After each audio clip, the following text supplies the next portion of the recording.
I got an encouraging message. Yeah, that's something. Something's happening.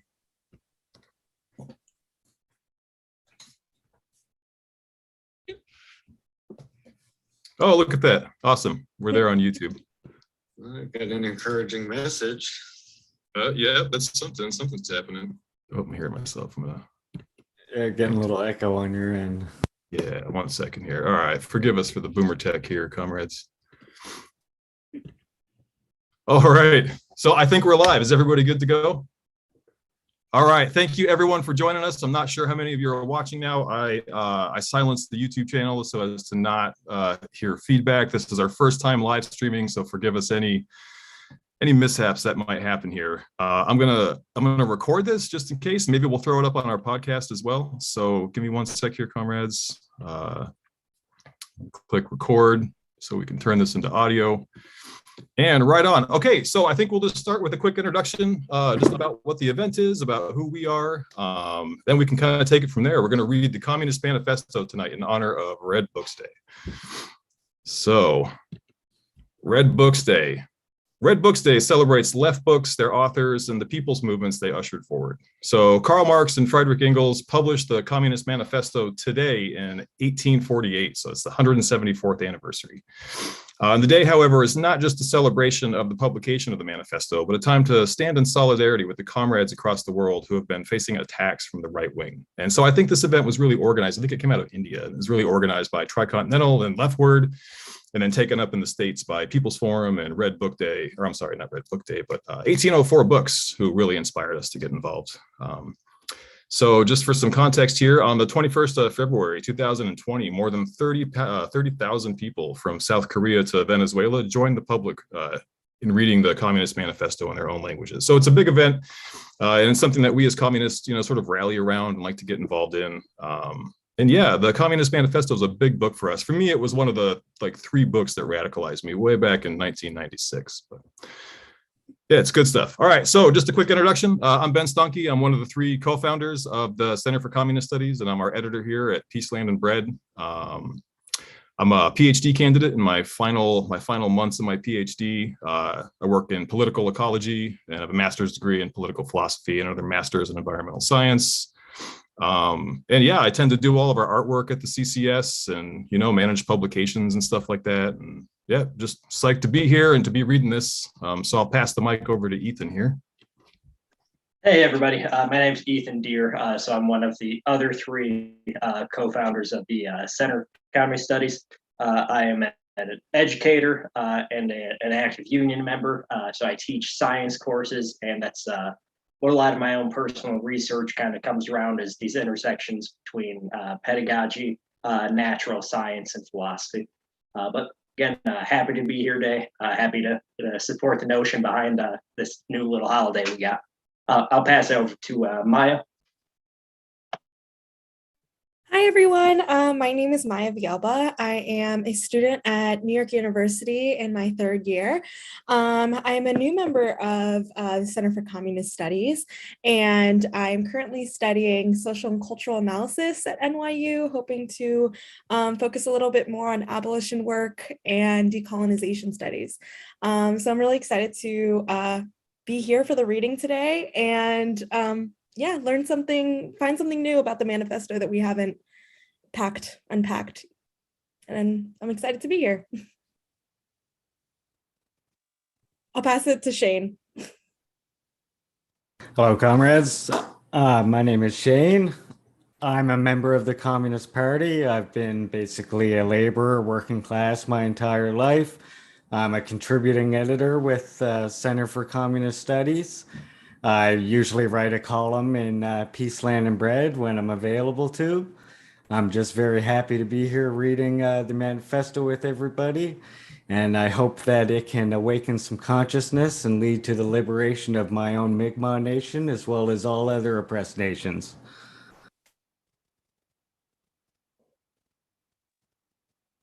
With that, I guess I'll hand the mic back to Ben. Or, sorry, over to the next person.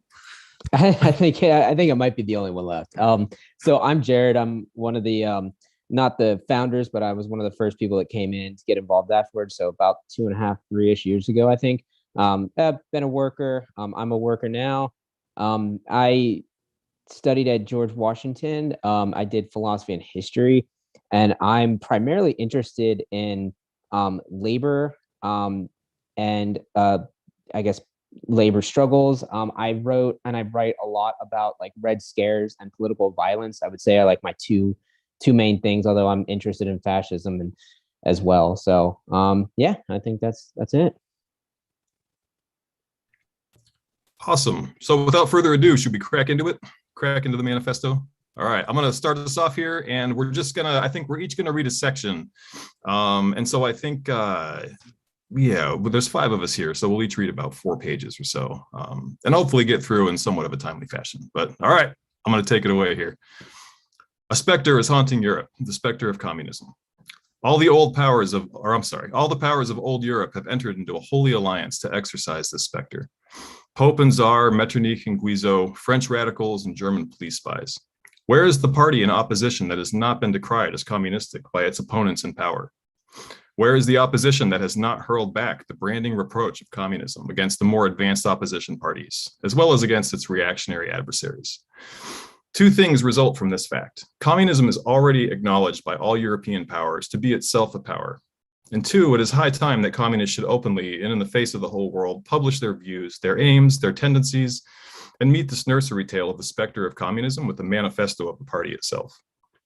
To this end, communists of various nationalities have assembled in London and sketched the following manifesto to be published in English, French, German, Italian, Flemish, and Danish languages. All right, section 1, Bourgeois and Proletarians. The history of all hitherto existing society is the history of class struggles. Freeman and slave, patrician and plebeian, lord and serf, guildmaster and journeyman, in a word, oppressor and oppressed, stood in constant opposition to one another, carried on an uninterrupted, now hidden, now open fight, a fight that each time ended either in a revolutionary reconstitution of society at large or in the common ruin of the contending classes. In the earlier epochs of history, you find almost everywhere a complicated arrangement of society into various orders, a manifold gradation of social rank.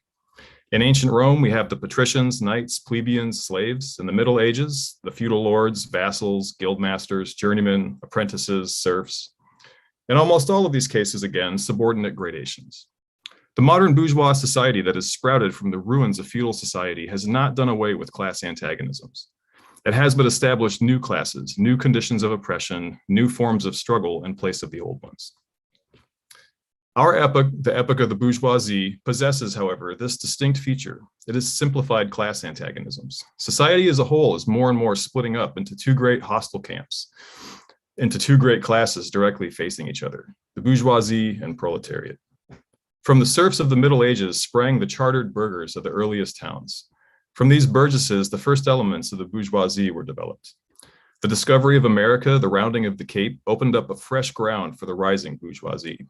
The East Indian and Chinese markets, the colonization of America, trade with the colonies, the increase in the means of exchange and in commodities generally, gave to commerce, to navigation, to industry, an impulse never before known, and thereby to the revolutionary element in the tottering feudal society, a rapid development. The feudal system of industry, in which industrial production was monopolized by closed guilds, now no longer sufficed for the growing wants of the new market.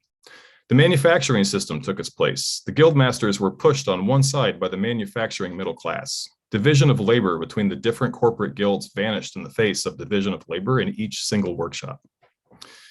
Meantime, the markets kept ever growing, the demand ever rising. Even manufacture no longer sufficed. Thereupon, steam and machinery revolutionized industrial production.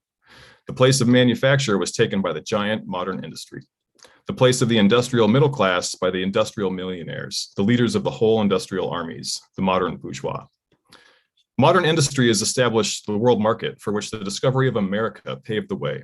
This market has given an immense development to commerce, to navigation, to communication by land. This development has, in its turn, reacted to the extension of industry, and in proportion as industry, commerce, navigation, railways extended, in the same proportion the bourgeoisie developed, increased its capital, and pushed into the background every class handed down from the Middle Ages. We see, therefore, how the modern bourgeoisie is itself the product of a long course of development, of a series of revolutions in the modes of production and of exchange. Each each step in the development of the bourgeoisie was accompanied by a corresponding political advance of that class. So an oppressed class under the sway of the feudal nobility, an armed and self-governing association in the medieval commune, here independent urban republic as in Italy and Germany, there taxable third estate of the monarchy as in France.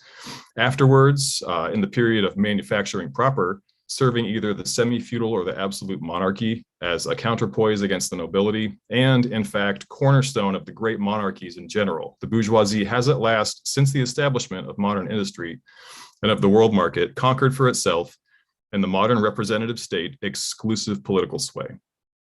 The executive of the modern state is but a committee for the managing of the common affairs of the whole bourgeoisie. The bourgeoisie historically has played a most revolutionary part. The bourgeoisie, wherever it has got the upper hand, has put an end to all feudal, patriarchal, idyllic relations. It has pitilessly torn asunder the motley feudal ties that bound man to his natural superiors, and has left remaining no other nexus between man and man than naked self-interest, than callous cash payment. It has drowned the most heavenly ecstasies of religious fervor, of chivalrous enthusiasm, of Philistine sentimentalism, and the icy water of egotistical calculation. It has resolved personal worth into exchange value, and in place of the numberless, indefeasible chartered freedoms, has set up that single unconscionable freedom, free trade.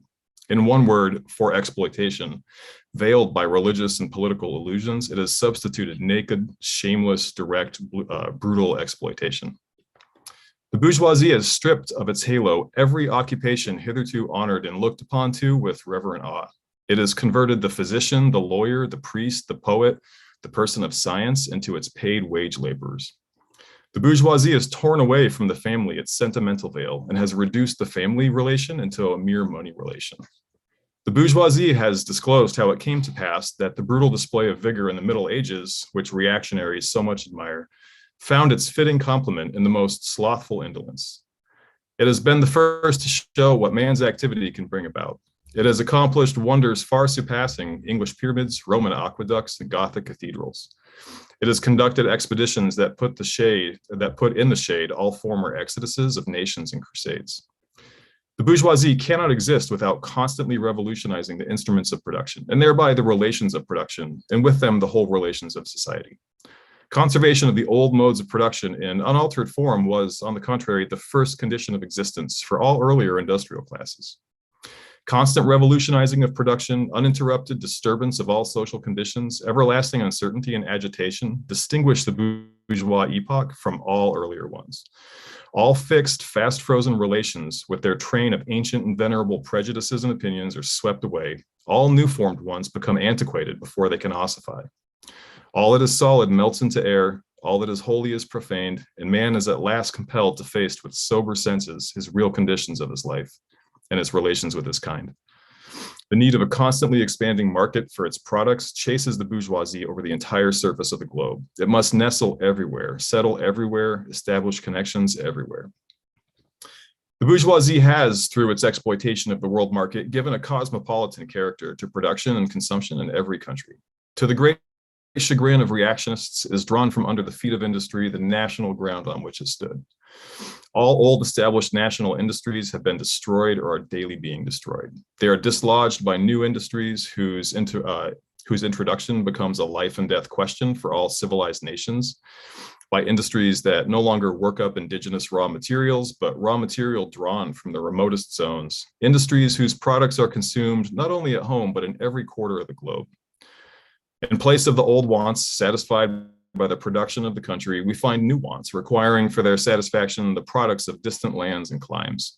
In place of the old local and national seclusion and self-sufficiency, we have intercourse in every direction, universal interdependence of nations. And as in material, so also in intellectual production. The intellectual creations of individual nations become common property. National one-sidedness and narrow-mindedness become more and more impossible, and from the numerous national and local literatures, there arises a world literature. The bourgeoisie, by the rapid improvement of all instruments of production, by the immensely facilitated means of communication, draws all, even the most barbarian nations, into civilization. The cheap prices of commodities are the heavy artillery with which it batters down all of the Chinese walls. with which it forces the barbarians' intensely obstinate hatred of foreigners to capitulate, and it compels all nations, on pain of extinction, to adopt the bourgeois mode of production. It compels them to introduce what it calls civilization into their midst, i.e., to become bourgeois themselves. In one word, it creates a world after its own image. The bourgeoisie has subjected the country to the rule of the towns. It has created enormous cities, it has greatly increased the urban population as compared with the rural, and has thus rescued a considerable part of the population from the idiocy of rural life.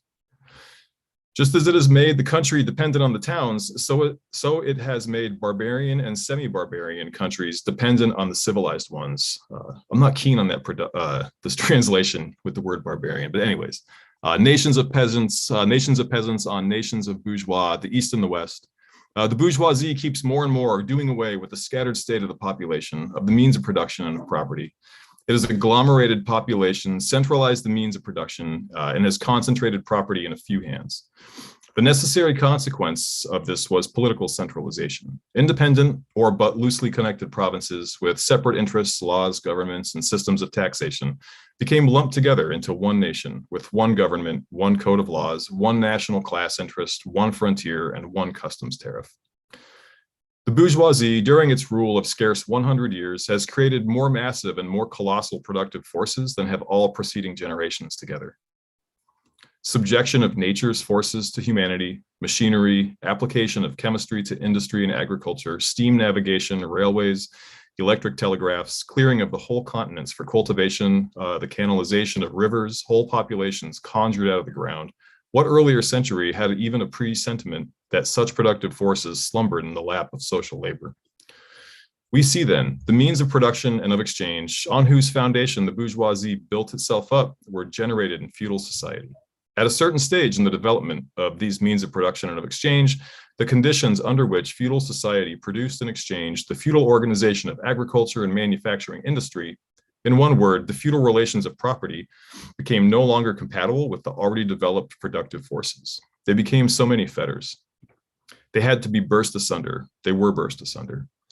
Into their place stepped free competition, accompanied by a social and political constitution adapted in it, and the economic and political sway of the bourgeois class.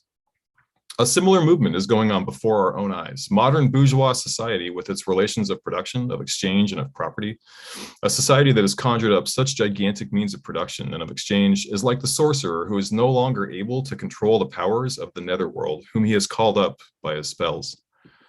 For many a decade past, the history of industry and commerce is but the history of the revolt of modern productive forces against modern conditions of production, against the property relations that are the conditions for the existence of the bourgeois and of its rule. It is enough to mention the commercial crises by their periodical return put the existence of the entire bourgeois society on its trial, each time more threateningly. In these crises, a great part not only of the existing products, but also of the previously creative productive forces are periodically destroyed. In these crises, there breaks out an epidemic that, in all earlier epochs, would have seemed an absurdity, the epidemic of overproduction. Society suddenly finds itself put back into a state of momentary barbarism. It appears as if a famine, a universal war of devastation, had cut off the supply of every means of subsistence. Industry and commerce seem to be destroyed. And why? Because there is too much civilization, too much means of subsistence, too much industry, too much commerce. The productive forces at the disposal of society no longer tend to further the development of bourgeois property. On the contrary, they have become too powerful for these conditions by which they are fettered, and so soon as they overcome these fetters, they bring disorder into the whole of bourgeois society, endanger the existence of bourgeois property. The conditions of bourgeois society are too narrow to comprise the wealth created by them. And how does the bourgeoisie get over these crises? On the one hand, by enforced destruction of a mass of productive forces. On the other, by the conquest of new markets and by a more thorough exploitation of the old ones. So that is to say, by paving the way for more extensive and more destructive crises, and by diminishing the means whereby crises are prevented. The weapons with which the bourgeoisie felled feudalism to the ground are now turned against the bourgeoisie itself. But not only has the bourgeoisie forged the weapons that bring death to itself, it has also called into existence the men who are to wield those weapons, the modern working class, the proletarians. In proportion as the bourgeoisie, i.e. capital, is developed, in the same proportion is the proletariat, the modern working class, developed. A class of laborers who live only so long as they find work and who find work only so long as their labor increases capital. These laborers who must sell themselves piecemeal are a commodity, like every other article of commerce, and are consequently exposed to all the vicissitudes of competition, to all the fluctuations of the market. Owing to the extensive use of machinery and to the division of labor, the work of the proletarians has lost all individual character and consequently all charm for the workman. He becomes an appendage of the machine, and it is only the most simple, most monotonous, and most easily acquired knack that is required of him. Hence, the cost of production of a workman is restricted almost entirely to the means of subsistence that he requires for maintenance and for the propagation of his race. But the price of a commodity, and therefore also of labor, is equal to its cost of production. In proportion, therefore, as the repulsiveness of the work increases, the wage decreases. Nay more, in proportion as the use of machinery and division of labor increases, in the same proportion the burden of toil also increases, whether by prolongation of the working hours, by the increase of the work exacted in a given time, or by increased speed of machinery, etc. Modern industry has converted the little workshop of the patriarchal master into the great factory of the industrial capitalist. Masses of laborers crowded into the factory or organized like soldiers. As privates of the industrial army, they are placed under the command of a perfect hierarchy of officers and sergeants. Not only are they slaves of the bourgeoisie class and of the bourgeoisie state, they are daily and hourly enslaved by the machine, by the overlooker, and above all by the individual bourgeoisie manufacturer himself. The more openly this despotism proclaims gain to be its end and aim, the more petty, the more hateful, and the more embittering it is. The less the skill and exertion of strength implied in manual labor, in other words, the more modern industry becomes developed, the more is the labor of men superseded by that of women. Differences of age and sex have no longer any distinctive social validity for the working class. All are instruments of labor, more or less expensive to use according to their age and sex. No sooner is the exploitation of the laborer by the manufacturer so far at an end that he receives his wages in cash, that he is set upon by the other portions of the bourgeoisie, the landlord, the shopkeeper, the pawnbroker, etc. The lower strata of the middle class, small tradespeople, shopkeepers, and retired tradesmen, generally the handicraftsmen and peasants, all these sink gradually into the proletariat, partly because their diminutive capital does not suffice for the scale on which modern industry is carried on, and is swamped in the competition with the large capitalists, partly because their specialized skill is rendered worthless by new methods of production. Thus, the proletariat is recruited from all classes of the population. The proletariat goes through various stages of development. With its birth begins its struggle with the bourgeoisie. At first, the contest is carried on by individual laborers, then by the work people of a factory, then by the operative of one trade in one locality, against the individual bourgeoisie who directly exploits them. They direct their attacks not against the bourgeoisie conditions of production, but against the instruments of production themselves. They destroy imported wares that compete with their labor. They smash to pieces machinery. They set factories ablaze. They seek to restore by force the vanished status of the workmen of the Middle Ages. At this stage, the laborers still form an incoherent mass scattered over the whole country and broken up by their mutual competition. If anywhere they unite to form more compact bodies, this is not yet the consequence of their own active union, but of the union of the bourgeoisie, which class, in order to attain its own political ends, is compelled to set the whole proletariat in motion, and is moreover yet, for a time, able to do so. At this stage, therefore, the proletarians do not fight their enemies, but the enemies of their enemies, the remnants of absolute monarchy, the landowners, the non-industrial bourgeoisie, the petty bourgeoisie. Thus, the whole historical movement is concentrated in the hands of the bourgeoisie. Every victory so obtained is a victory for the bourgeoisie. But with the development of industry, the proletariat not only increases in number, it becomes concentrated in greater masses. Its strength grows, and it feels that strength more. The various interests and conditions of life within the ranks of the proletariat are more and more equalized, in proportion as machinery obliterates all distinctions of labor, and nearly everywhere reduces wages to the same low level. The growing competition among the bourgeoisie and the resulting commercial crises make the wages of the workers ever more fluctuating. The increasing improvement of the machinery, ever more rapidly developing, makes their livelihood more and more precarious. The collisions between individual workmen and individual bourgeoisie take more and more the character of collisions between two classes. Thereupon, the workers begin to form combinations, trades unions, against the bourgeoisie. They club together in order to keep up the rates of wages. They found permanent associations in order to make provision beforehand for these occasional revolts. Here and there, the contest breaks out into riots. Now and then the workers are victorious, but only for a time. The real fruit of their battles lies not in the immediate result, but in the ever-expanding union of the workers. This union is helped on by the improved means of communication that are created by modern industry, and that place the workers of different localities in contact with one another. It was just this contact that was needed to centralize the numerous local struggles, all of the same character, into one national struggle between classes. But every class struggle is a political struggle, and that union to attain which the burghers of the Middle Ages, with their miserable highways, required centuries, the modern proletarian, thanks to railways, achieve in a few years.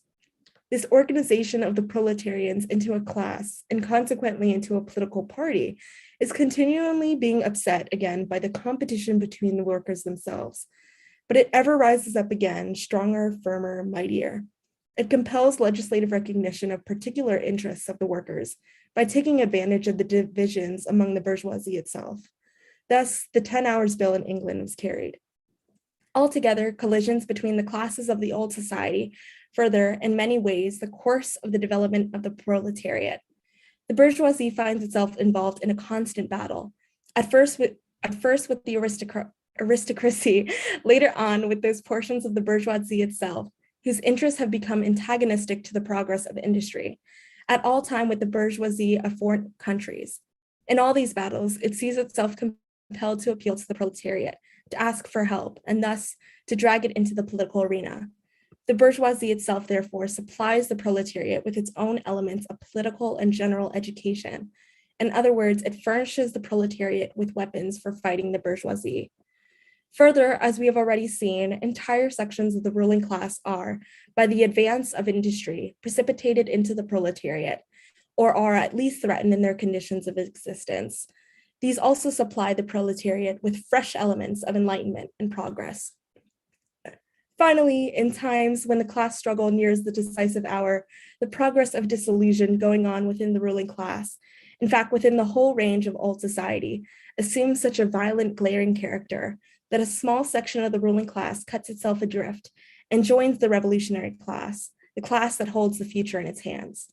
Just as, therefore, at an earlier period, a section of the nobility went over to the bourgeoisie, so now a portion of the bourgeoisie goes over to the proletariat, and in particular, a portion of the bourgeoisie ideologists who've raised themselves to the level of comprehending theoretically the historical movement as a whole. Of all the classes that stand face to face with the bourgeoisie today, the proletariat alone is a really revolutionary class. The other classes decay and finally disappear in the face of modern industry. The proletariat is its special and essential product. The lower middle class, the small manufacturer, the shopkeeper, the artisan, the peasant, all these fight against the bourgeoisie to save from extinction their existence as fractions of the middle class. They are therefore not revolutionary, but conservative. Nay, more, they are reactionary, for they try to roll back the wheel of history. If by chance they are revolutionary, they are only so in view of their impending transfer into the proletariat. They thus defend not their present, but their future interests. They desert their own standpoint to place themselves at that of the proletariat. The dangerous class, the lumpen proletariat, the social scum, that passively rotting mass thrown off by the lowest layers of the old society, may, here and there, be swept into the movement by a proletarian revolution. Its conditions of life, however, prepared far more for the part of a bribed tool of reactionary intrigue. In the condition of the proletariat, those of old society at large are already virtually swamped. The proletarian is without property. His relation to his wife and children has no longer anything in common with the bourgeoisie family relations, modern industry labor, modern subjection in capital, the same in England as in France, in America as in Germany, has stripped him of every trace of national character, law, morality, religion, are to him so many bourgeoisie prejudices behind which lurk in ambush just as many bourgeoisie interests. All the preceding classes that got the upper hand sought to fortify their already acquired status by subjecting society at large to their conditions of appropriation. The proletarians cannot become masters of the productive forces of society except by abolishing their own previous mode of appropriation, and thereby also every other previous mode of appropriation. They have nothing of their own to secure and to fortify. Their mission is to destroy all previous securities for and insurances of individual property. All previous historical movements were movements of minorities or in the interests of minorities. The proletarian movement is the self-conscious, independent movement of the immense majority in the interests of the immense majority. The proletariat, the lowest stratum of our present society, cannot stir, cannot raise itself up without the whole superincumbent strata of official society being sprung into the air. Though not in substance, yet in form, the struggle of the proletariat with the bourgeoisie is at first a national struggle. The proletariat of each country must, of course, first of all, settle matters with its own bourgeoisie. In depicting the most general phases of the development of the proletariat, we trace the more or less veiled civil war, raging within existing society up to the point where that war breaks out into the open revolution, and where the violent overthrow of the bourgeoisie lays the foundation for the sway of the proletariat. Hitherto, every form of society has been based, as we have already seen, on the antagonism of oppressing and oppressed classes. But in order to oppress a class, certain conditions must be assured to it under which it can, at least, continue its slavish existence. The serf, in the period of serfdom, raised himself to membership in the commune, just as the petty bourgeoisie, under the yoke of the feudal absolutism, managed to develop into a bourgeoisie. The modern laborer, on the contrary, instead of rising with the process of industry, sinks deeper and deeper below the conditions of existence of his own class. He becomes a pauper, and pauperism develops more rapidly than population and wealth. And here it becomes evident that the bourgeoisie is unfit any longer to be the ruling class in society, and to impose its conditions of existence upon society as an overriding law. It is unfit to rule because it is incompetent to ensure an existence to its slave within his slavery, because it cannot help letting him sink into such a state that it has to feed him instead of being fed by him. Society can no longer live under this bourgeoisie. In other words, its existence is no longer compatible with society. The essential conditions for the existence and for the sway of the bourgeoisie class is the formation and augmentation of capital. The condition for capital is wage labor. Wage labor rests exclusively on competition between the laborers. The advance of industry, whose involuntary promoter is the bourgeoisie, replaces the isolation of the laborers due to competition by the revolutionary combination due to association. The development of modern industry, therefore, cuts from under its feet the very foundation on which the bourgeoisie produces and appropriates products. What the bourgeoisie, therefore, produces above all are its own gravediggers. Its fall and the victory of the proletariat are equally inevitable. Chapter 2, Proletarians and Communists. In what relation do the communists stand to the proletarians as a whole? The communists do not form a separate party opposed to the other working class parties. They have no interests separate and apart from those of the proletariat as a whole. They do not set up any sectarian principles of their own by which to shape and mold the proletarian movement. The communists are distinguished from the other working class parties by this only. One, in the national struggles of the proletarians of the different countries, they point out and bring to the front the common interests of the entire proletariat, independently of all nationality. Two, in the various stages of development which the struggle of the working class against the bourgeoisie has to pass through, they always and everywhere represent the interests of the movement as a whole. The communists, therefore, are, on the one hand, practically the most advanced and resolute section of the working class parties of every country, that section which pushes forward all the others. On the other hand, theoretically, they have over the great mass of the proletariat the advantage of clearly understanding the line of march, the conditions, and the ultimate general results of the proletarian movement.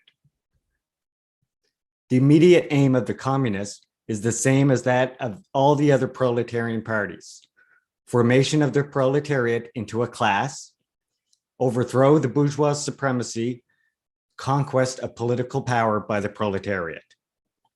The theoretical conclusions of the communists are in no way based on the ideas or principles that have been invented or discovered by this or that would-be universal reformer. They merely express, in general terms, actual relations springing from the existing class struggle, from a historical movement going on under our very eyes.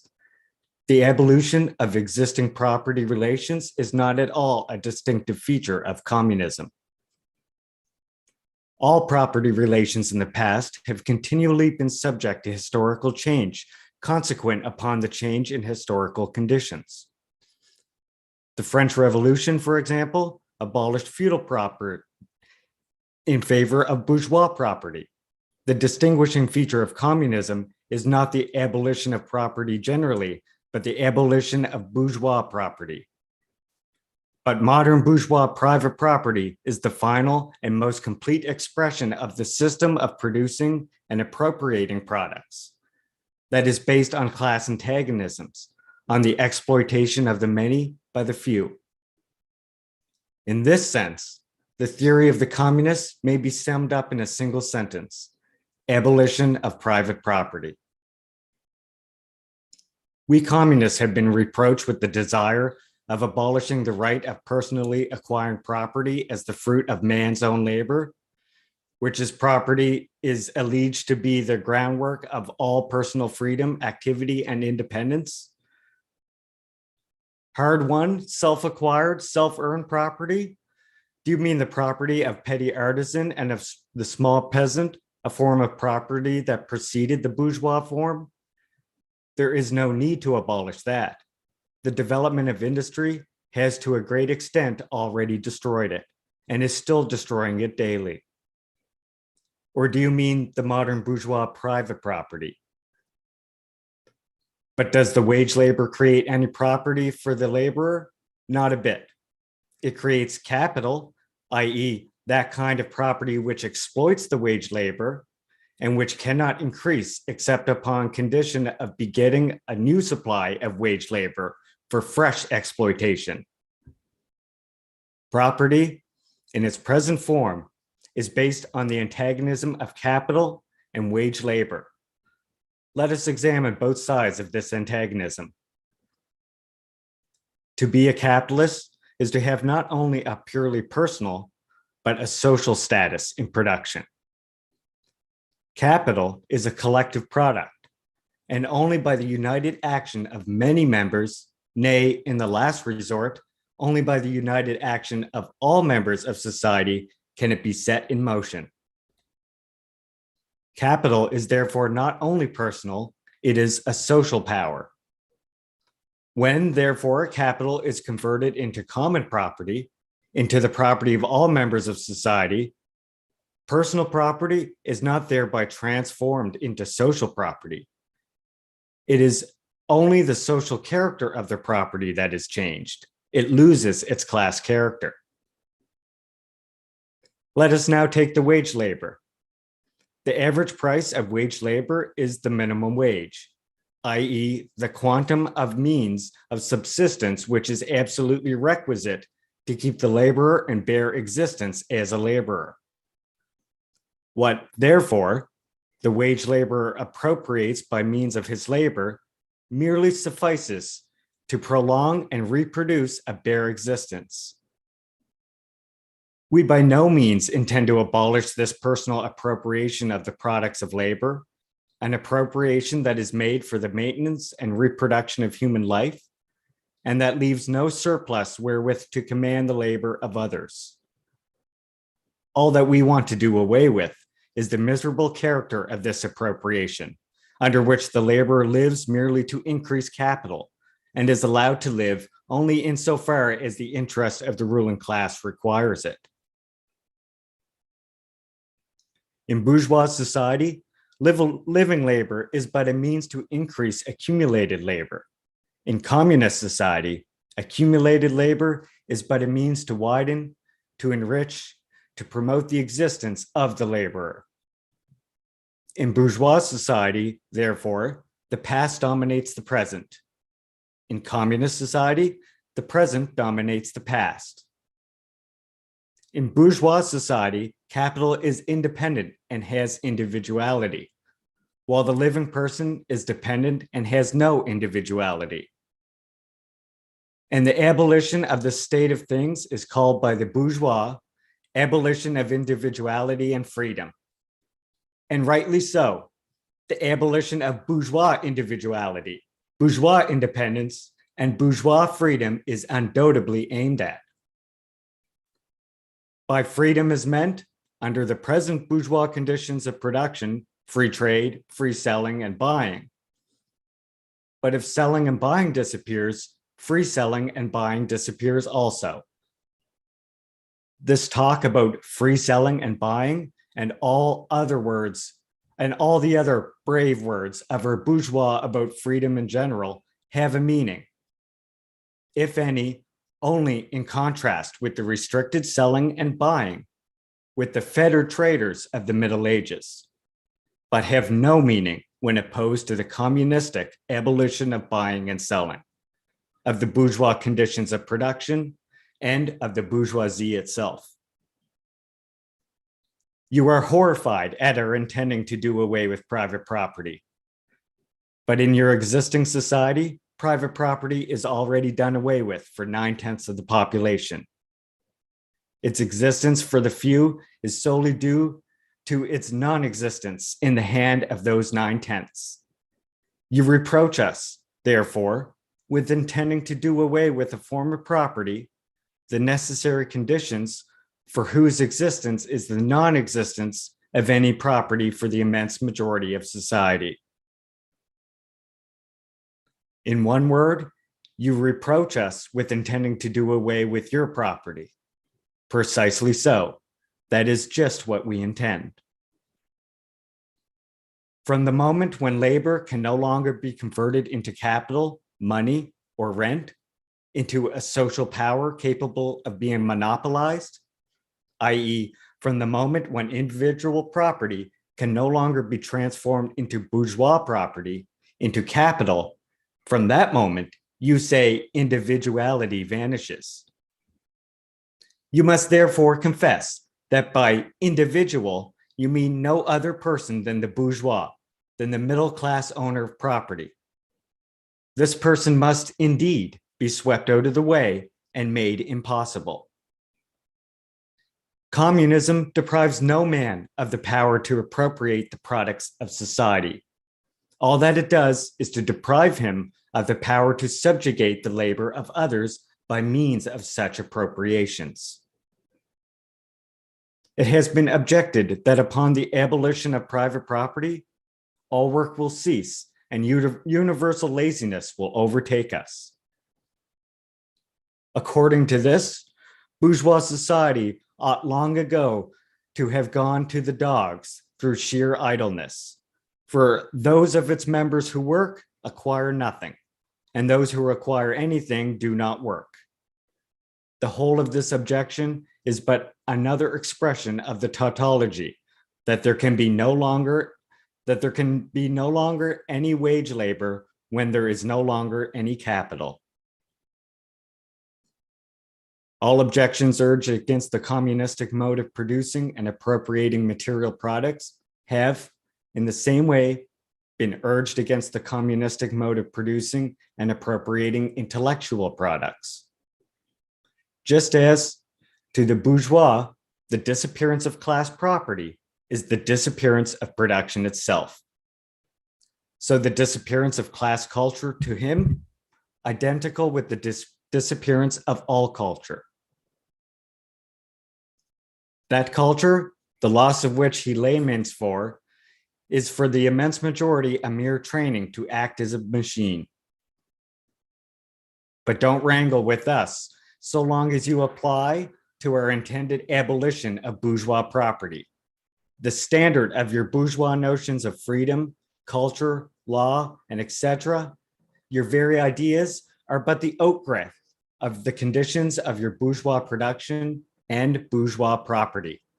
Just as your jurisprudence is but the will of your class made into a law for all, a will whose essential character and direction are determined by the economical conditions of existence of your class. The selfish misconception that induces you to transform into eternal laws of nature and of reason the social forms springing from your present mode of production and form of property, historical relations that rise and disappear in the progress of production. This misconception you share with every ruling class that has preceded you.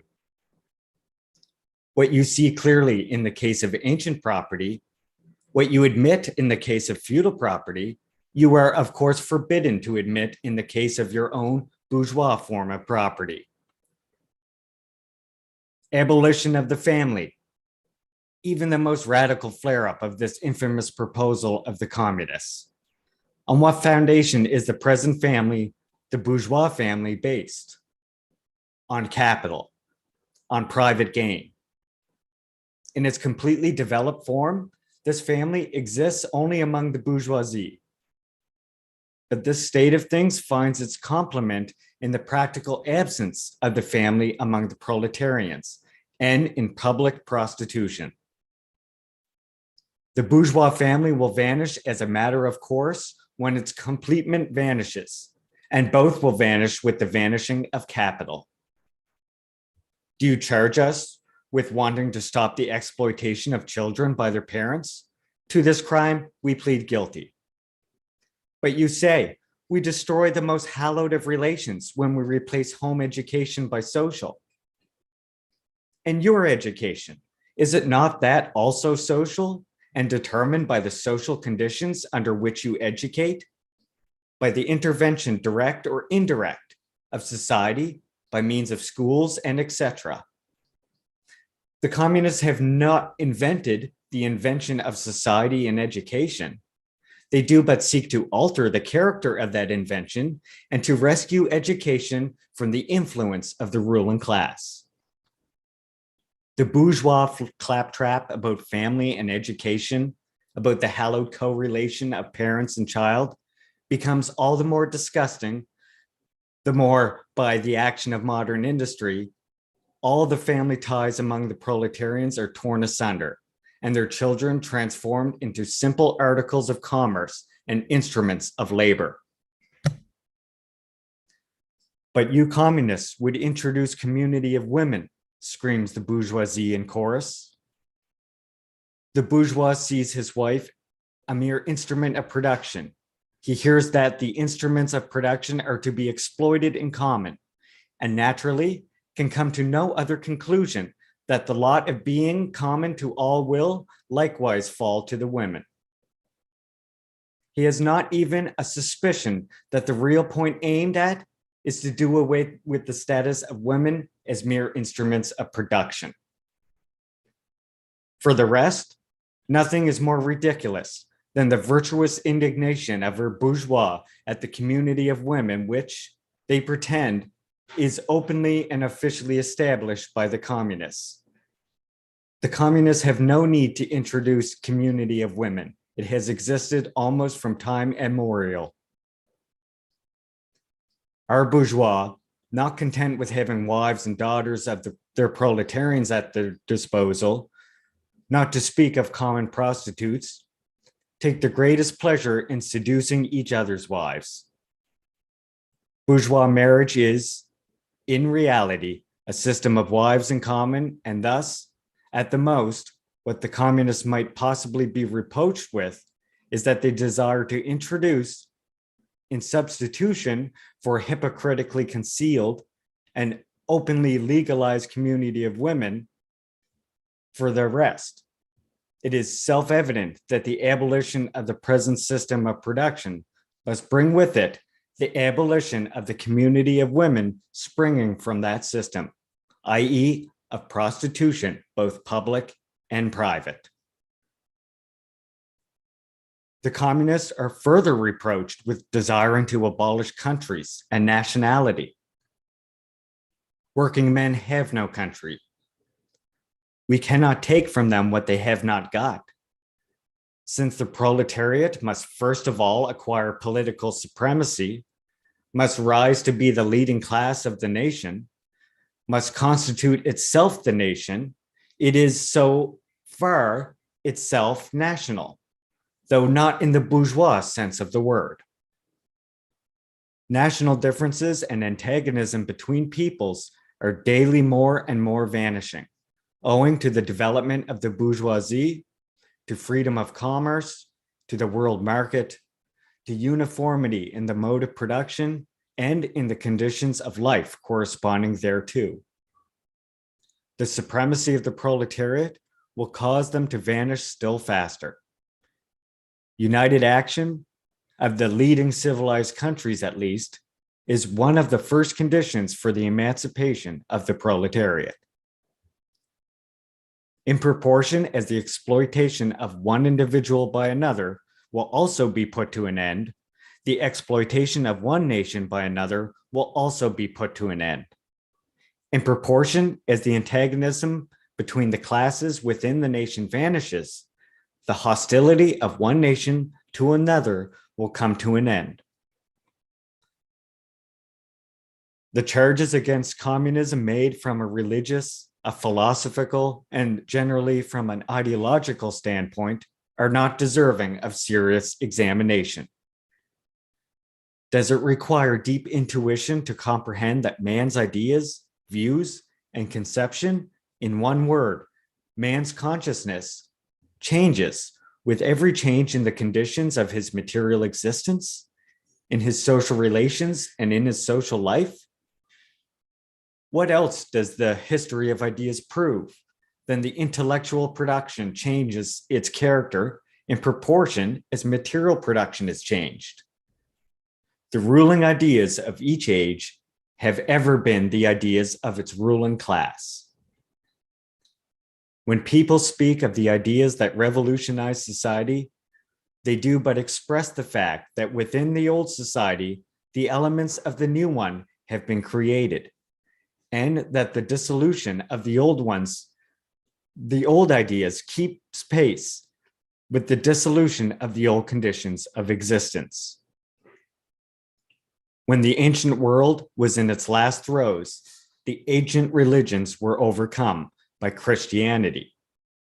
When Christian ideas succumbed in the 18th century to rationalist ideas, feudal society fought its death battle with the then revolutionary bourgeoisie. The ideas of religious liberty and freedom of conscience merely gave expression to the sway of free competition within the domain of knowledge. Undoubtedly, it will be said, religious, moral, philosophical, and juridical ideas modified the course of historical development. But religion, morality, philosophy, political science, and law constantly survive this change. There are, besides, eternal truths such as freedom, justice, etc., that are common to all states of society. But communism abolishes eternal truths. It abolishes all religion and all morality instead of constituting them on a new basis. It therefore acts in contradiction to all past historical experience. What does this accusation reduce itself to? The history of all past society has consisted in the development of class antagonisms that assume different forms at different epochs. Whatever form they may have taken, one fact is common to all past ages, viz. The exploitation of one part of society by the other. No wonder, then, that the social consciousness of past ages, despite all the multiplicity and variety it displays, moves within certain common forms, or general ideas, which cannot completely vanish except with the total disappearance of class antagonisms. The communist revolution is the most radical rupture with traditional property relations. No wonder that its development involved the most radical rupture with traditional ideas. But let us have done with the bourgeois objections to communism. We have seen above that the first step in the revolution by the working class is to raise the proletariat to the position of ruling class to win the battle of democracy. The proletariat will use its political supremacy to wrest, by degree, all capital from the bourgeoisie, to centralize all instruments of production in the hands of the state, i.e., of the proletariat organized as the ruling class, and to increase the total productive forces as rapidly as possible. Of course, in the beginning, this cannot be effected except by means of despotic inroads on the rights of property and on the conditions of bourgeois production. By means of measures, therefore, which appear economically insufficient and untenable, but which, in the course of the movement, outstrip themselves, necessitate further inroads upon the old social order, and are unavoidable as the means of entirely revolutionizing the mode of production. These measures will, of course, be different in different countries. Nevertheless, in most advanced countries, the following will be pretty generally applicable. 1. Abolition of property in land and application of all rents of land to public purposes. 2. A heavy progressive or graduated income tax. 3. Abolition of all rights of inheritance. 4. Confiscation of the property of all emigrants and rebels. 5. Centralization of credit in the hands of the state by means of a national bank with state capital and an exclusive monopoly. 6. Centralization of the means of communication and transport in the hands of the state.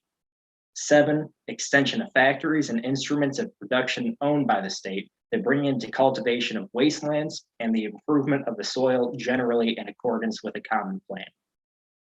8. Equal liability of all to work. Establishment of industrial armies, especially for agriculture. 9. Combination of agriculture and manufacturing industries. Gradual abolition of all the distinction between town and country by a more equitable distribution of the populace over the country. 10. Free education for all children in public schools. Abolition of children's factory labor in its present form. Combination of education with industrial production, etc., etc. When in the course of development, class distinctions have disappeared, and all production has been concentrated in the hands of a vast association of the whole nation, the public power will lose its political character. Political power, properly so called, is merely the organized power of one class for oppressing another. If the proletariat, during its contest with the bourgeoisie, is compelled by the force of circumstances to organize itself as a class, if, by means of a revolution, it makes itself the ruling class, and as such sweeps away by force the old conditions of production, then it will, along with these conditions, have swept away the conditions for the existence of class antagonisms and of classes generally, and will thereby have abolished its own supremacy as a class. In place of old bourgeois society, with its classes and class antagonism, we shall have an association in which the free development of each is the condition for the free development of all. Section 3, Socialist and Communist Literature. Subsection 1, Reactionary Socialism, and Part A, Feudal Socialism. Owing to their historical position, it became the vocation of the aristocracies of France and England to write pamphlets against modern bourgeois society. In the French Revolution of July 1830, and in the English Reform agitation, these aristocracies again succumbed to the hateful upstart. Thenceforth, a serious political struggle was altogether out of the question. A literary battle alone remained possible. But even in the domain of literature, the old cries of the Restoration period had become impossible. In order to arouse sympathy, the aristocracy was obliged to lose sight, apparently, of its own interest, and to formulate their indictment against the bourgeoisie in the interest of the exploited working class alone. Thus, the aristocracy took their revenge by singing lampoons on their new masters and whispering in his ears sinister prophecies of coming catastrophe. In this way arose feudal socialism, half lamentation, half lampoon, half an echo of the past, half menace of the future, at times by bitter, witty, and incisive criticism, striking to the bourgeoisie to the very heart's core, but always ludicrous in its effect, through total incapacity to comprehend the march of modern history. The aristocracy, in order to rally the people to them, waved the proletarian alms bag in front for a ban. But the people, so often as joined them, saw in their hindquarters the old feudal coats of arms and deserted with loud and irreverent laughter. One section of the French Legitimists and the Young England exhibited this spectacle.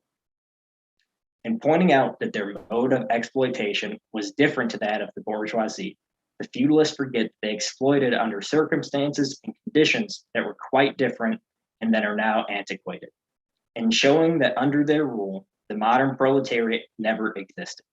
They forget that the modern bourgeoisie is a necessary offspring of their own form of society. For the rest, so little do they conceal the reactionary character of their criticism that their chief accusation against the bourgeois amounts to this: that under the bourgeois regime, a class is being developed which is destined to cut up root and branch the old order of society.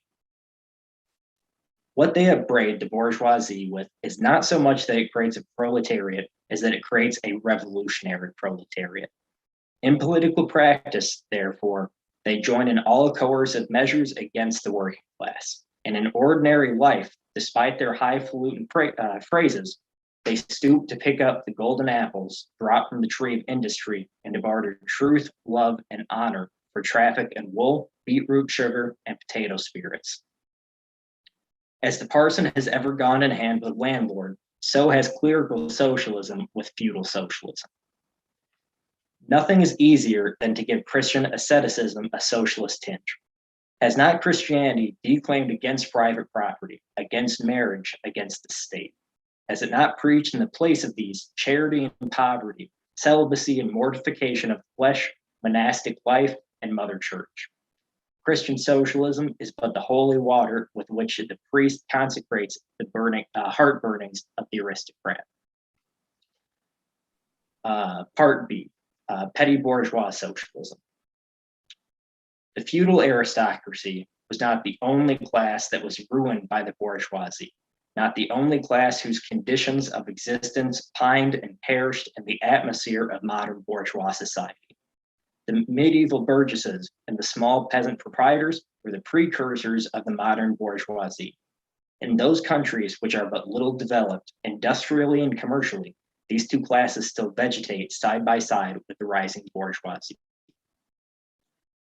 In countries where modern civilization has become fully developed, a new class of petty bourgeois has been formed, fluctuating between proletariat and bourgeoisie, and ever renewing itself as a supplementary part of bourgeois society. The individual members of this class, however, are being constantly hurled down into the proletariat by the action of competition. And as modern industry develops, they even see the moment approaching when they will completely disappear as an independent section of modern society, to replace in manufactures, agriculture, and commerce by overlookers, bailiffs, and shopmen. In countries like France, where the peasants constitute far more than half of the population, it was natural that writers who sided with the proletariat against the bourgeoisie should use, in their criticism of the bourgeois regime, the standard of the peasant and petty bourgeois, and from the standpoint of these intermediate classes, should take up the cudgels for the working class. Thus arose petty bourgeois socialism. Sismondi was the head of this school, not only in France, but also in England. This school of socialism dissected with great acuteness the contradictions and the conditions of modern production. It laid bare the hypocritical apologies of economists. It proved incontrovertibly the disastrous effects of machinery and division of labor, the concentration of capital and land in a few hands, overproduction and crises. It pointed out the inevitable ruin of the petty bourgeois and peasant, the misery of the proletariat, the anarchy in production, the crying inequalities in the distribution of wealth, the industrial war of extermination between nations, the dissolution of old moral bonds, of the old family relations, of the old nationalities. In its positive aims, however, this form of socialism aspires either to restoring the old means of production and of exchange, and with them the old property relations and the old society, or to cramping the modern means of production and of exchange within the framework of the old property relations that have been and were bound to be exploded by those means. In either case, it is both reactionary and utopian. Its last words are corporate guilds for manufacturing, patriarchal relations in agriculture. Ultimately, when stubborn historical facts had dispersed all intoxicating effects of self-deception, this form of socialism ended in a miserable fit of the blues. The socialist and communist literature in France, a literature that originated under the pressure of a bourgeoisie in power, and that was the expression of the struggle against this power, was introduced into Germany at a time when the bourgeoisie in that country had just begun its contest with feudal absolutism. German philosophers, would-be philosophers, and Bourgeois, men of letters,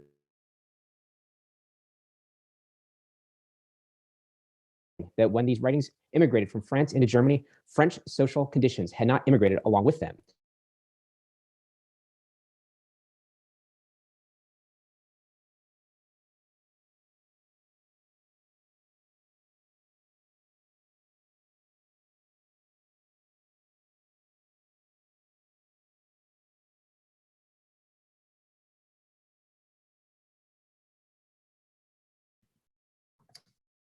Yeah, it looks like we're losing you a little bit there, Jared. I'm not sure if that's just on my end, or Jared, if you can hear me.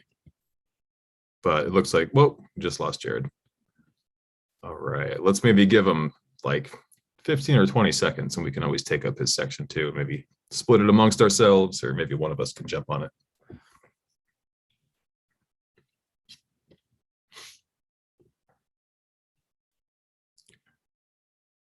Well, either way, this is great. It's always great for me to read. I've read this book like 20, 30, like, I don't know. I've been reading it for like 20 years, maybe like once a year at least. And it's always great. I feel like every time I reread this book, I really get new stuff out of it. You know, it really like, and I like, it's kind of miraculous too, to consistently agree with something, you know, like for a long span of time, like 15, 20 years. Every time you read it, you're like, yeah, fuck yeah, this is great. You know, there's nothing in here that I think I like disagree with. I mean, there's things that are like generally dated, I think, you know, to 1848 and some terminologies, you know, that could be really updated.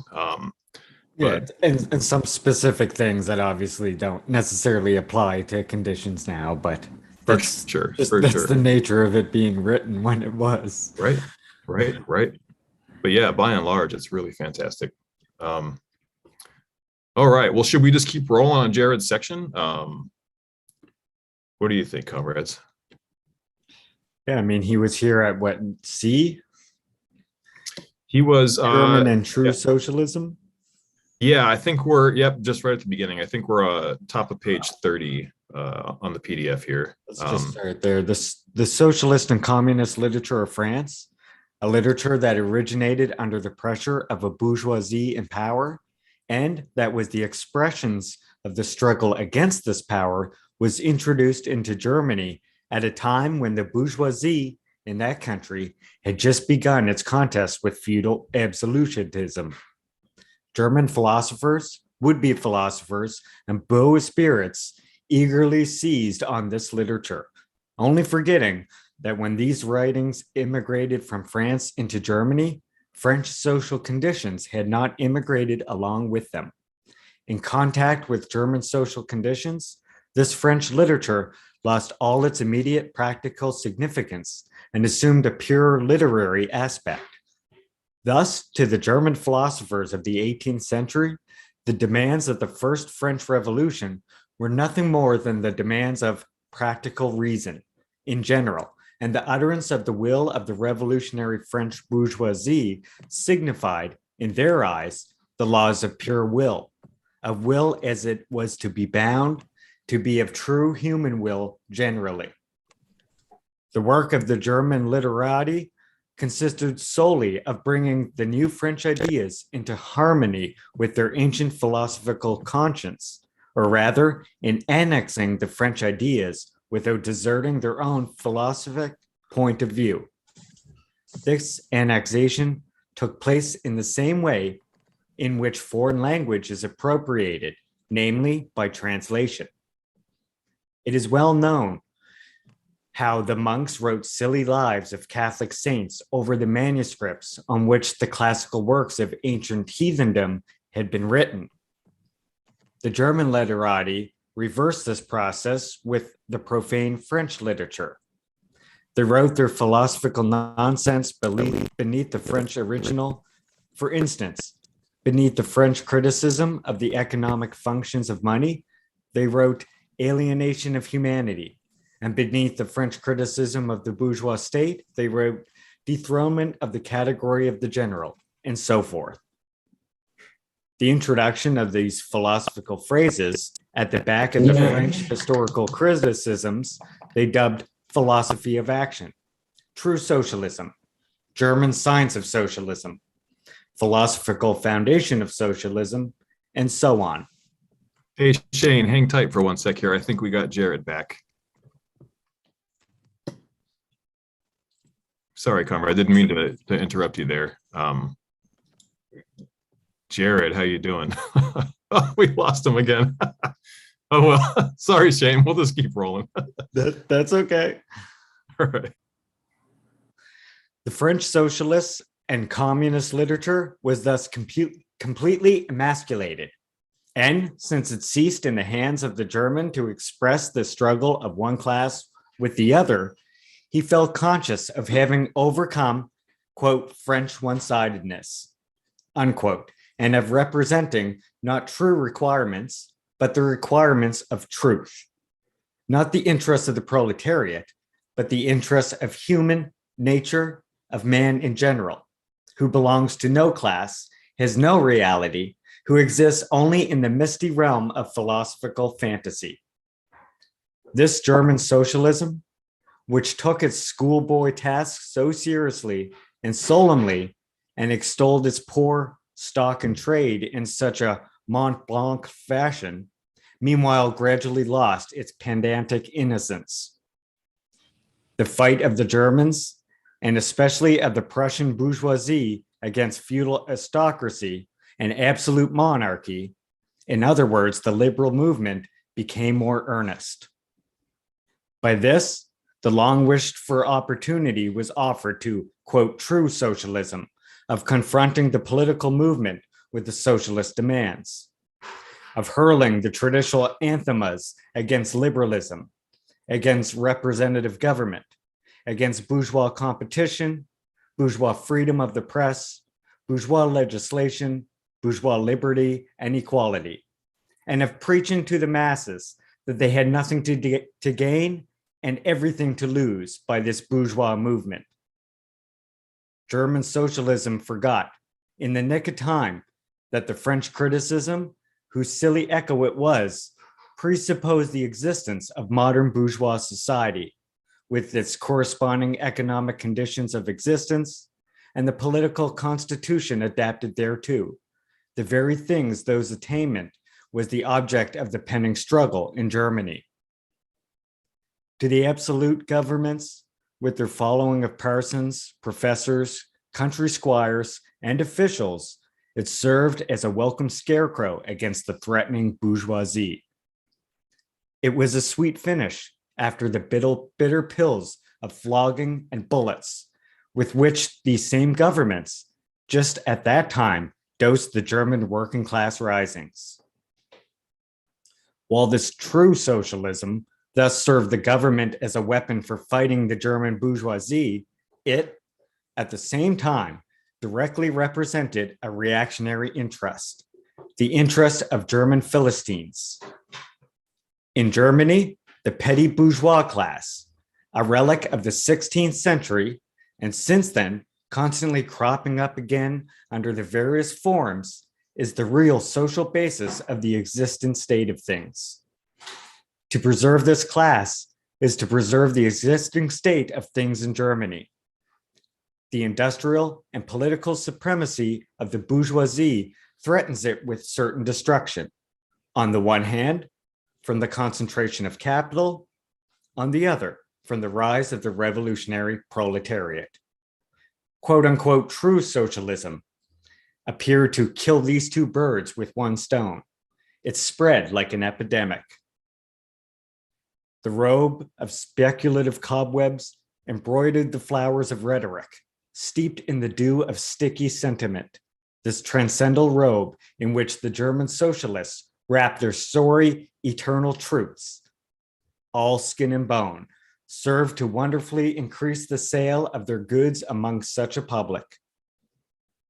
And on its part, German socialism recognized more and more its own calling as the bombastic representative of a petty bourgeois Philistine. It proclaimed the German nation to be the model nation, and the German petty Philistine to be the typical man. To every villainous mean of this model man, it gave hidden, higher, socialistic interpretation, the exact contrary of its real character. It went to the extreme length of directly opposing the brutally destructive tendency of communism and of proclaiming its supreme and impartial contempt of all class struggles. With very few exceptions, all the so-called socialist and communist publications that now circulate in Germany belong to the domain of this foul and invaderating literature.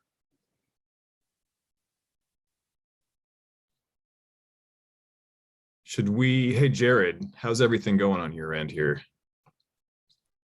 Hey, I wonder how you all can hear me. Yeah, we can hear you just fine. I think maybe the camera might chop it up a little bit. I think you're good. Then I can take it over. I'll keep my my video off and hopefully that works. Cool. Sounds great. Okay, cool. Conservative or bourgeois socialism.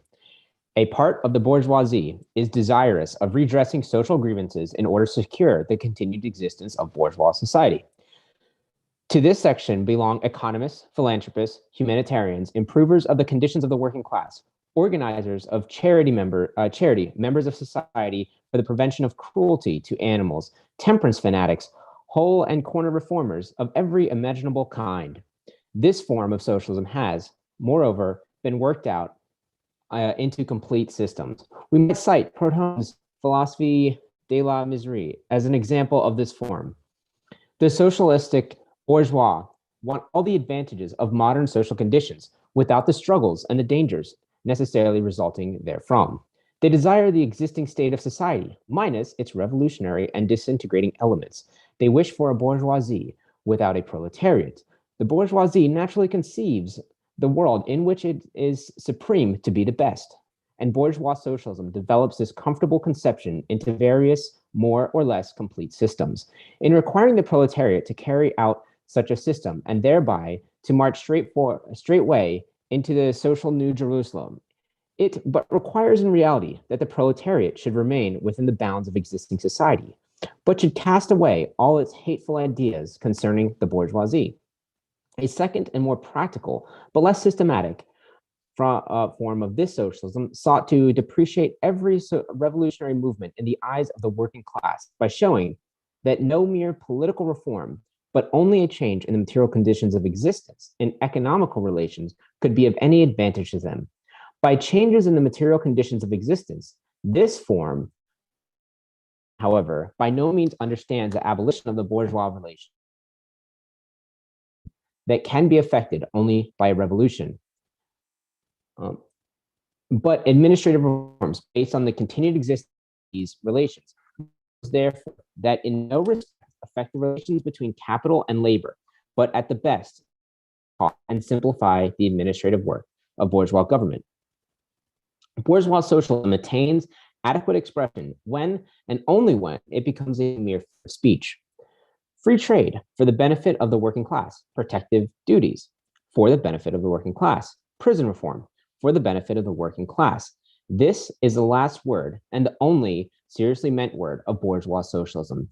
It is summed up in the phrase, the bourgeoisie is a bourgeois for the benefit of the working class.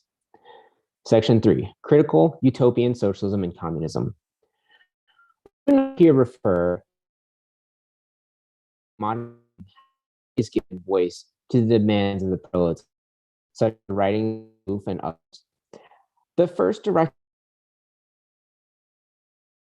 made in times of universal excitement when feudal society was being overthrown failed.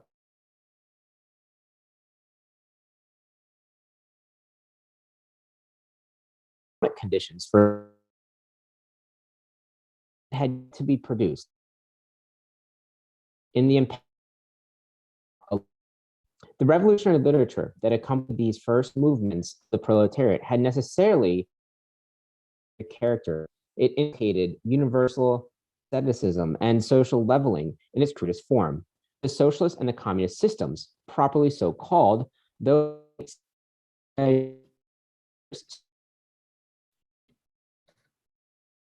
period above of the struggle between proletariat and bourgeois.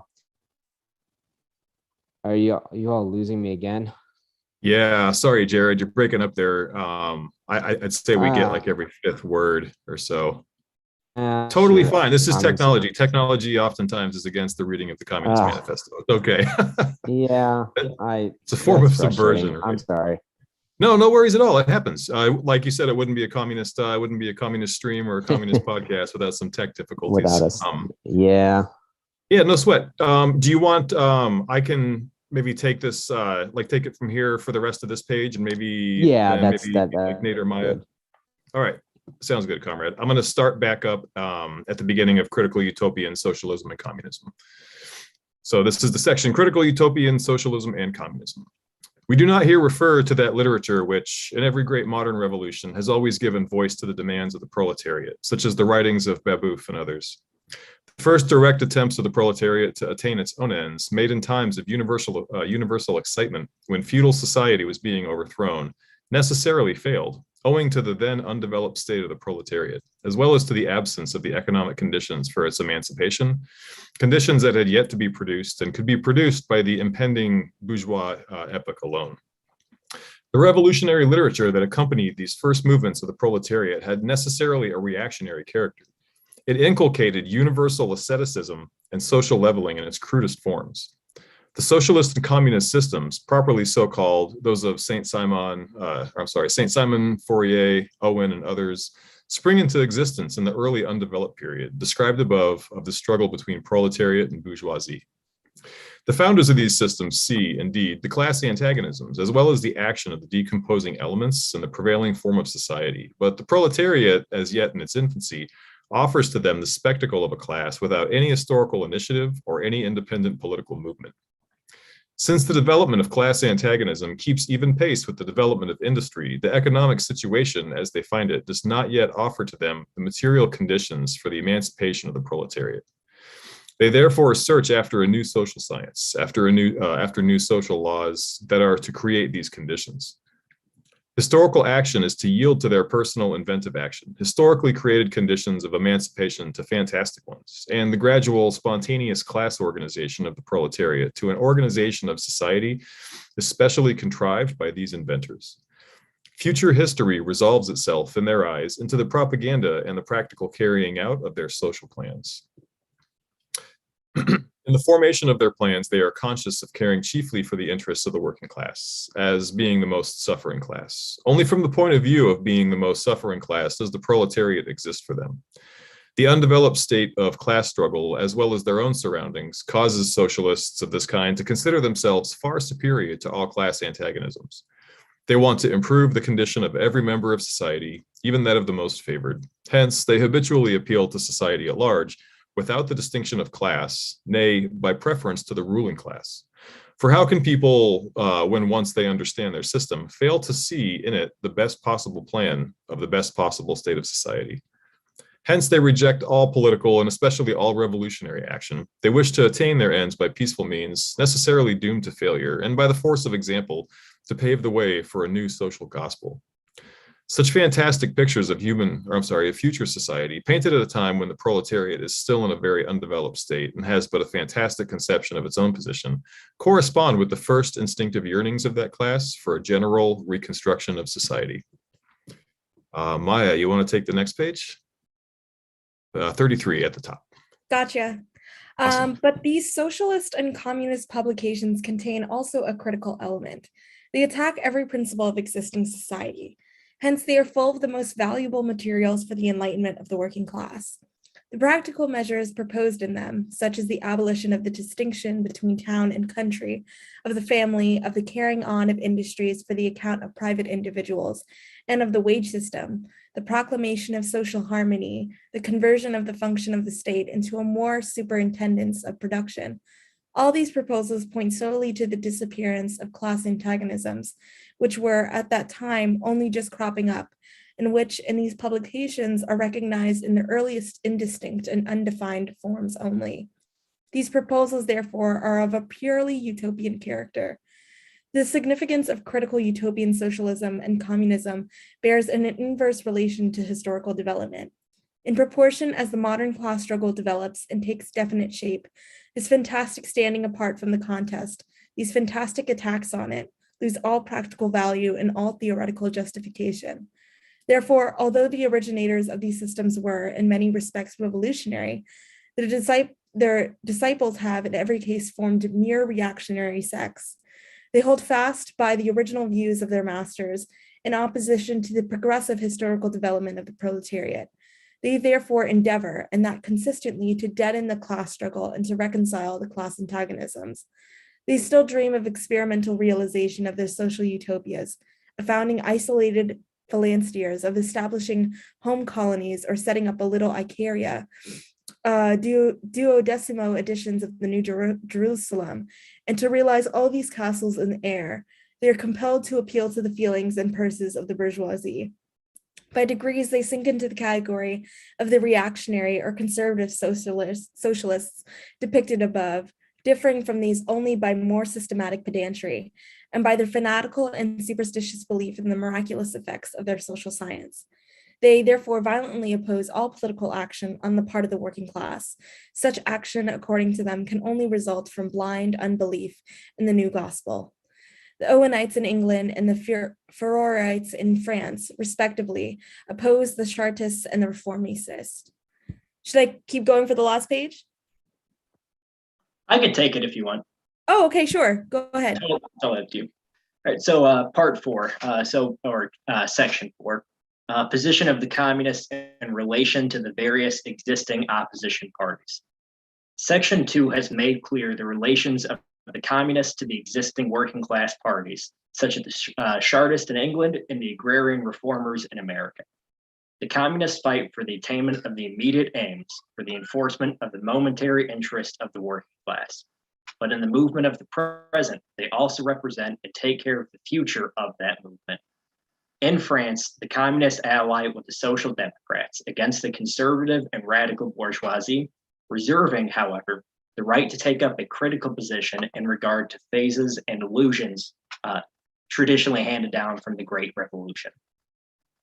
In Switzerland, they support the radicals without losing sight of the fact that this party consists of antagonistic elements, partly of democratic socialists in the French sense, partly of radical bourgeois. In Poland, they support the party that insists on an agrarian revolution as the prime condition for national emancipation. That party which fomented the insurrection of Krakow in 1846. In Germany, they fight with the bourgeoisie whenever it acts in a revolutionary way, against the absolute monarchy, the feudal squirearchy, and the petty bourgeoisie. But they never cease for a single instant to instill into the working class the clearest possible recognition of the hostile antagonism between bourgeoisie and proletariat, in order that the German workers may straightway use as so many weapons against the bourgeoisie the social and political conditions that the bourgeoisie must necessarily introduce along with its supremacy. And in order that after the fall of the reactionary classes in Germany, the fight against the bourgeoisie itself may immediately begin. The communists turn their attention chiefly to Germany, because that country is on the eve of a bourgeois revolution that is bound to be carried out under more advanced conditions of European civilization and with a much more developed proletariat than that of England was in the 17th and France in the 18th century. And because the bourgeois revolution in Germany will be but the prelude to an immediately following proletarian revolution. In short, the communists everywhere support every revolutionary movement against the existing social and political order of things. In all of these movements, they bring to the front as the leading question in each the property question, no matter what its degree of development at that time. Finally, they labor everywhere for the union and agreement of the democratic parties of all countries. The communists disdain to conceal their views and aims. They openly declare that their ends can be attained only by the forceful overthrow of all existing social conditions. Let the ruling classes tremble at a communistic revolution. The proletarians have nothing to lose but their chains. They have a world to win. Working people of all countries, unite. All right, good stuff. Let's read State and Revolution now. Perfect. Yeah. Well, great job, comrades. Yeah, this book is fantastic, like mentioned earlier. And I just really appreciate everyone being here tonight. And I appreciate all the listeners and watchers bearing with us through our technological issues here. Like, as mentioned, we're a little bit boomerish and lo-fi when it comes to this stuff, but I promise to get better. And thanks for hanging with us. But unless anybody has any closing sentiments or closing words, I think that about wraps it. Should we do a quick round robin and close out, or should we just end with a clap and a break? Or I was just very excited to be part of it, and I think the reading went really well. And I think in the future we should look at some other short pamphlets or maybe sections of books that we can do this with as well. Absolutely. Yeah, that sounds great. State and Revolution sounds great for the next one. Yeah, that sounds great. All right. Well, closing out Red Books Day would be kind of a shame if we didn't mention our own Red Books. Us over at Peace, Land, and Bread and the Center for Communist Studies, we have a small publisher, Iskra Books. We're very dedicated. We do this all on volunteer time, all on our own. We publish scholarly works of Marxism, Leninism, and communist theory. The next book we have coming out, we actually just released Art in the Working Class by Taylor Genovese. It's been doing extremely well, surprisingly well. I think it's sold like 700 copies in the past 3 weeks or something outstanding, which is just for us, it's like no idea, But the next one we have coming out is Derek Ford's fantastic Encountering Education, which is brilliant. Should be coming out in the next, I'd say the next week or so. So keep an eye out for us. And yeah, as mentioned, follow us on the socials. We're kind of in the midst of changing over our social media. The CCS Facebook page, which is been around for 4 or 5 years, is becoming Peace, Land, and Bread. And I think we're sort of following the impetus and the momentum of our, the great success of Peace, Land, and Bread, and changing over some of the social media to that. So anyways, I've been going on for too long. Thanks everyone for joining us tonight. Comrades from the CCS, thank you so much. This is fantastic. And, happy Red Books Day to everybody everywhere. Working people of the world unite. We'll talk to you soon. Been an honor.